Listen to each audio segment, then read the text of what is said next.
ನಮಸ್ಕಾರ ವೀಕ್ಷಕರೇ. ರೈತ ಬಾಂಧವರಲ್ಲಿ ಒಂದು ವಿನಂತಿ ಏನಂದರೆ, ನಮ್ಮ ರೈತರು ಈ ನಡುವೆ ಏನು ಮಾಡ್ತಾ ಇದ್ದಾರೆ ಅಂತಂದರೆ, ಬಹಳಷ್ಟು ಕಮರ್ಷಿಯಲ್ ಬೆಳೆ ಅಂದರೆ ಅವ್ರ ಹತ್ರ ಅರ್ಧ ಎಕರೆ ಇರಲಿ, 1 ಎಕರೆ ಇರಲಿ, 2 ಎಕರೆ ಇರಲಿ, 5 ಎಕರೆ ಇರಲಿ, ಈ ಎಲ್ಲ ಜಾಗದಲ್ಲಿ ಅವರು ಒಂದೇ ಥರದ ಬೆಳೆ, ಕಬ್ಬು, ಕ್ಯಾರೆಟು, ಬೆಂಡೆಕಾಯಿ, ಈ ಥರ ಯಾವುದೋ ಅವರು ಒಂದೇ ಬೆಳೆನ ಹಾಕ್ಬಿಡ್ತಾರೆ, ಮಿಶ್ರ ಬೆಳೆನ ಬೆಳೆಯಲ್ಲ ಅವರು. ಅವಾಗ ಏನಾಗುತ್ತೆ, ಆ ತರಕಾರಿ ರೇಟು ಇಲ್ಲ ಅವ್ರು ಬೆಳೆದಿರ್ತಕ್ಕಂಥ ಪದಾರ್ಥದ ರೇಟ್ ಏನಿದೆ ಇಳಿಕೆಯಾಗಿ ಅವ್ರಿಗೆ ಏನು ಖರ್ಚು ವೆಚ್ಚಗಳು ಬಂದಿರ್ತವೆ ಇವೆಲ್ಲ ಇರ್ತವೆ, ಅವ್ರಿಗೆ ಅವು ತಿರ್ಗಾ ವಾಪಸ್ ಬರಲ್ಲ.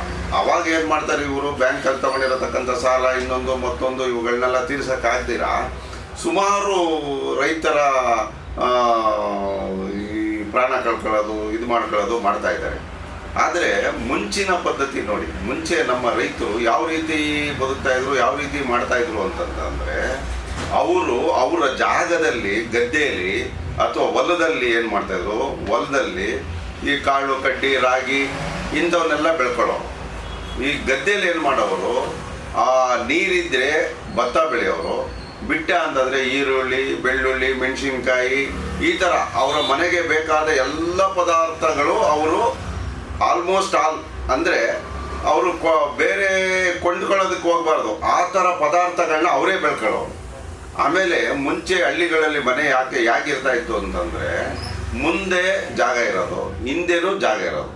ಮುಂದೆ ಇರೋ ಜಾಗದಲ್ಲಿ ಕೋಳಿ, ಮೇಕೆ, ಕುರಿ ಈ ಥರ ಪ್ರಾಣಿಗಳನ್ನ ಸಾಗಾಣಿಕೆ ಮಾಡೋರು. ಹಿಂದೆ ಇರೋ ಜಾಗದಲ್ಲಿ ಹಿತ್ಲು ಅಂತ ಮಾಡಿಕೊಂಡು, ಆ ಹಿತ್ಲು ಬಚ್ಚಲ ಮನೆ ನೀರು ಹೋಗೋ ಜಾಗದಲ್ಲಿ ಪುದೀನ, ಒಂದು ಪರಂಗಿ ಹಣ್ಣಿನ ಗಿಡ, ಆಮೇಲೆ ಒಂದು ಕರಿಬೇವಿನ ಗಿಡ, ಒಂದು ಬಾಳೆ ಗಿಡ, ಈ ಥರದ್ದೆಲ್ಲ ಹಿತ್ಲೆಲ್ಲ ಹಾಕೊಳ್ಳೋರು.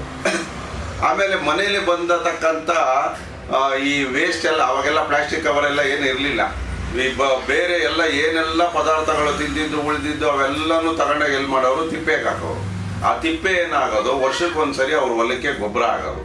ಆಮೇಲೆ ಅವ್ರ ಮನೇಲಿ ಮುದ್ದೆ ಮಿಕ್ಲಿ, ಅನ್ನ ಮಿಕ್ಲಿ, ಇನ್ನೊಂದು ಮಿಕ್ಲಿ, ಅವನ್ನೆಲ್ಲ ತಿನ್ನೋದಕ್ಕೆ ಅವ್ರ ಮನೆಯಲ್ಲಿ ಪ್ರಾಣಿಗಳಿರೋದು.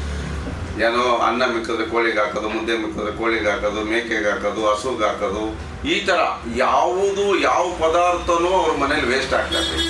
ಈ ಥರ ಒಂದು ಜೀವನ ಶೈಲಿನ ನಡೆಸ್ತಾ ಇದ್ದತಕ್ಕಂಥ ನಮ್ಮ ರೈತರು ಏಕಾಏಕಿ 1 ಅಡಿನೂ ಜಾಗ ಬಿಡ್ದಂಗೆ ಮನೆ ಕಟ್ಕೊಳ್ಳೋದು, ಏನು 3 ಅಪ್ಟರ್ ಮನೆ ಕಟ್ಕೊಳ್ಳೋದು. ಆಮೇಲೆ ಈ ಥರ ಯಾಕೆ ಅಂತಂದರೆ, ಸಿಟಿಯಲ್ಲಿ ಈ ಥರ ಮನೆಗಳು ಕಟ್ಕೊಂಡು ಬರಬಾರ್ದ ಕಾಯಿಲೆಗಳು ಬರೆಸ್ಕೊಂಡು ಎಲ್ಲ ನಮ್ಮಲ್ಲಿ ಇವಾಗ ಸೈನ್ಸಿಸ್ಟ್ಗಳೇ ಹೇಳ್ತಾ ಇದ್ದಾರೆ, ಸಗಣಿ ತಾರಿಸಿದ ಮನೆಗಳಲ್ಲಿ ನಿಮಗೆ ಆ್ಯಂಟಿಬಯೋಟಿಕ್ ಆಗಿ ಕೆಲಸ ಮಾಡುತ್ತೆ, ಅದರಿಂದ ನಿಮ್ಗೆ ಯಾವುದೇ ಕಾಯಿಲೆಗಳು ಬರಲ್ಲ. ನಿಮ್ಮ ಮನೆ ಈ ಮಣ್ಣಿನ ಗೋಡೆ ಮಣ್ಣಾಗಿದ್ದರೆ ನಿಮಗೆ ಟೆಂಪ್ರೇಚರ್ ಕಡಿಮೆ, ಬಿಸಿಲು ಕಾಲದಲ್ಲೂ ಟೆಂಪ್ರೇಚರ್ ಕಡಿಮೆ ಮಾಡುತ್ತೆ, ಈ ಚಳಿಗಾಲದಲ್ಲಿ ಟೆಂಪ್ರೇಚರ್ನ ಜಾಸ್ತಿ ಮಾಡಿ ನಿಮಗೆ ಅನುಕೂಲ ಮಾಡಿಕೊಡುತ್ತೆ. ಈ ಥರ ಸೈನ್ಸಿಸ್ಟ್ಗಳೇ ಹೇಳ್ತಾ ಇದ್ದಾರೆ. ಇವಾಗ ಸುಮಾರು ಜನ ಫಾರಿನರ್ಸ್ ಅವರು ಇವರು ಬಂದು ಇವಾಗ ಪಿರಮಿಡ್ ಟೈಪಲ್ಲಿ ಗುಡಿಸಲುಗಳು ಹಾಕ್ಕೊಂತ ಇದ್ದಾರೆ. ಇದೆಲ್ಲ ನಮ್ಮ ಹಳೆಯ ಪದ್ಧತಿ. ನಿಮಗೆ ಮನೆ ಕಟ್ಟೋದಕ್ಕೆ ಖರ್ಚಿರಲಿಲ್ಲ, ಇನ್ನೊಂದು ಖರ್ಚಿರಲಿಲ್ಲ, ಯಾವುದಕ್ಕೂ ಖರ್ಚಿರಲಿಲ್ಲ. ನಮ್ಮ ಸುತ್ತಮುತ್ತ ಸಿಗೋತಕ್ಕಂಥ ನೈಸರ್ಗಿಕವಾಗಿ ಸಿಗೋತಕ್ಕಂಥ, ಪ್ರಾಕೃತಿಕವಾಗಿ ಸಿಗೋತಕ್ಕಂಥ ವಸ್ತುಗಳಿಂದ ನಾವು ಮನೆ ನಿರ್ಮಿಸ್ತಾ ಇದ್ವಿ. ಆದರೆ ಇವಾಗ ಏನಾಗ್ಬಿಟ್ಟಿದೆ, ಸಾಲ ತಗೊಳ್ಳೋದು, ಗೋರ್ಮೆಂಟ್ ಹತ್ರ ಹೋಗಿ ಸಬ್ಸಿಡಿ ಕೊಡಿ ಅಂತ ಕೇಳೋದು, ಅದು ಮಾಡೋದು, ಇದು ಮಾಡೋದು. ಮುಂಚೆ ರೈತರು ಸರ್ಕಾರವನ್ನು ಸಾಕ್ತಾ ಇದ್ರು, ಆದರೆ ಇವಾಗ ರೈತರು ಸರ್ಕಾರದ ಹತ್ರ ಕೈ ಒಟ್ಟೋ ಥರ ಆಗೋಗ್ಬಿಟ್ಟಿದೆ. ನಮ್ಮ ಮನೆ ಕಟ್ಟಬೇಕು, ಸಬ್ಸಿಡಿ ಕೊಡಿ, ನನಗೆ ಜಾಗ ಇಲ್ಲ, ಜಾಗ ಕೊಡಿ, ನನಗೆ ಅದಿಲ್ಲ ಇದಿಲ್ಲ ಅಂತ.